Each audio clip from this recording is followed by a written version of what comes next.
안녕하십니까. 1인 크리에이터 henry슈입니다. 오늘은 학점은행제에서 학점 인정되는 자격증 기준에 대해서 알아볼 텐데요.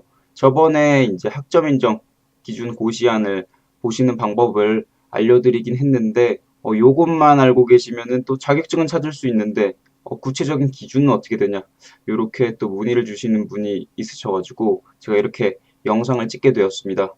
네, 그러면 한번 알아보도록 할까요? 먼저 학점은행제에는 학위가 총 4가지 종류가 있죠. 일반 학사학위, 140학점을 취득하는 학사학위, 그리고 80학점 취득하는 전문학사, 그리고 타전공 학사, 타전공 전문학사 이렇게 4종류의 학위가 있는데요. 그 종류에 맞게 어떤 기준으로 자격증이 인정되는지 한번 확인을 해보겠습니다. 일단 지금 제가 위에 타이틀을 일반 학사와 전문학사학위 기준이라고 되어 있는데 일반이라고 붙여놓은 거는 타전공이 아닌 그냥 이제 140학점과 80학점 모으는 그 학위 기준으로 말씀을 드리는 거고요. 학사학위 같은 경우에는 자격증이 최대 3개까지 인정이 가능하고요. 전문학사학위는 최대 2개까지 인정이 가능합니다. 그래서 요거는 뭐 모든 자격증이 3개나 2개까지 인정이 되는 건 아니고요. 그 일반 선택으로 인정되는 자격증 같은 경우에는 최대 1개까지만 인정이 되니까 뭐 이 전공이랑 관련 없는 자격증을 뭐 2개 이상 취득했다고 해서 다 가지고 와서 쓸 수가 있는 게 아닙니다. 그래서 예를 들면은 학사학위 기준 전공 자격증 2개, 일반 자격증 1개 요렇게도 가능하고 뭐 학사 기준에 또 전공 자격증 3개 뭐 요렇게도 가능하겠죠. 그리고 전문 학사학위 기준으로는 전공 자격증 1개, 뭐 일반 자격증 1개 뭐 요런 식으로 또 하실 수가 있고 또 전문학사학위 기준으로 전공 자격증 2개 뭐 이런 식으로 자격증을 취득을 하셔가지고 활용하는 게 가능합니다. 물론 이제 이거보다 적어도 뭐 1개씩 이렇게 취득하셔도 가능하겠죠. 그죠? 그리고 이제 중요한 게 이제 고등학교 졸업 이후에 취득한 자격증만 학점 인정이 가능하기 때문에 고등학교 뭐 재학 중이거나 그 이전에 취득하신 자격증 같은 경우에는 활용이 불가능합니다. 하지만 아직까지는 활용이 가능하신 분들도 있어요. 지금 제가 이 당구장 표시해가지고 단 2015년 9월 27일까지 취득한 자격증은 인정 가능하다라고 적어놨는데 이게 무슨 말이냐? 이거 원래 예전 같은 경우에는 이런 구체적인 기준 같은 게 없었어요, 원래는. 그래서 2015년 9월 27일까지 이 법이 시행되기 전까지는 그 전에 취득하신 분들은 인정을 해준다는 거거든요. 그래서 고등학교 재학 중에 취득을 하신 분들도 2015년 9월 27일까지 취득한 자격증이 있다라고 하면 그거는 활용이 가능합니다. 그래서 지금 세대 분들 같은 경우에는 아직까지는 조금 더 자격증을 예전에 취득한 것도 활용이 가능할 가능성이 어느 정도는 있는 거죠.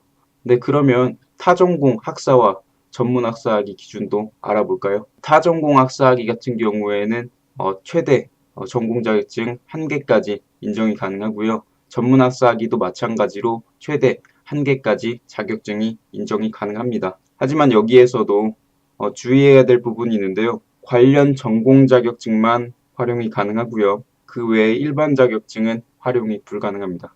그래서 이 뭐 예를 들면 컴퓨터공학 학사학위 같은 경우에는 뭐 정보처리 산업기사, 기사, 뭐 컴퓨터 능력 1, 2급, 뭐 네트워크 활사 뭐 이런 자격증들이 활용이 가능하겠죠. 물론 이제 다른 전공들도 이제 그에 맞는 관련 전공 자격증이라고 하면 학점 인정 받으셔서 활용이 가능한데 자격증이 최대 1개까지밖에 안 되기 때문에 학점 높은 거를 활용을 하면 조금 더 활용도가 높겠죠. 예. 그리고 두 번째, 4년 제학위 취득 이후 취득한 자격증만 학점 인정 가능. 뭐 이렇게 제가 적어놨는데 요것도 마찬가지입니다. 금방 전에 이제 일반 학사, 전문 학사 기준에서 이제 예외적인 부분이 있었던 거랑 약간 비슷한데 요것도 2015년 9월 27일까지 취득하신 자격증은 학점 인정이 가능합니다. 요것도 원래 4년제 그냥 최근에 졸업하신 분들은 그 이전에 취득한 자격증은 활용이 불가능하고 그 이후에 취득한 자격증만 원래 활용이 가능한데 이 법령이 시행되기 전인 2015년 9월 27일 이전에 취득하신 분들 같은 경우에는 대학교 재학 중에 취득을 했던지 아니면 뭐 고등학교 때 취득을 했던지 상관없이 이 자격증들을 취득해 놓으신 게 있다면 활용이 가능하다는 거죠. 그래서 이 자격증 같은 경우에는 예전에 취득하셨던 분들은 조금 가지고 와가지고 활용을 하거나 버리는 자격증이 거의 없는데 최근에 이제 자격증을 취득하셨거나 최근에 졸업하신 분들 같은 경우에는 아무래도 조금 불이익이 있는 경우가 있죠. 그래서 조금 이 커트라인에 걸쳐서 인정을 못 받는다라고 하면은 좀 안타까우실 수도 있을 것 같아요. 네, 오늘은 이렇게 학점 인정되는 자격증 기준에 대해서 알아봤는데요. 좀 복잡한 것 같기도 한데 그 기준만 잘 알고 학점은행제를 진행을 하시면은 괜히 필요 없는 자격증을 여러 개를 취득하시거나 하실 필요가 없겠죠. 물론 이제 여기에는 어떤 자격증이 구체적으로 이 전공에서 인정되고 이런 부분은 다 나와 있진 않지만 제가 자격학점 인정기준안 보시는 방법에 대해서 따로 정리해 놓은 영상이 있으니까요. 이 영상도 참고를 해보시면은 더 구체적인 본인이 취득해야 할 자격증이 어떤 게 있고 그리고 어떤 걸 취득하면 좋을지 더 구체적인 선택이 가능하실 듯 합니다. 네, 오늘 영상은 여기까지고요. 제 영상이 도움이 되셨다면 구독과 좋아요 부탁드리고요. 구독과 좋아요 하는 거는 어렵진 않으니까 이렇게 손가락 살짝 내리셔가지고 좋아요랑 구독 버튼 한 번씩만 눌러주세요. 예, 다음번에는 더 좋은 영상으로 찾아오도록 하겠습니다. 감사합니다.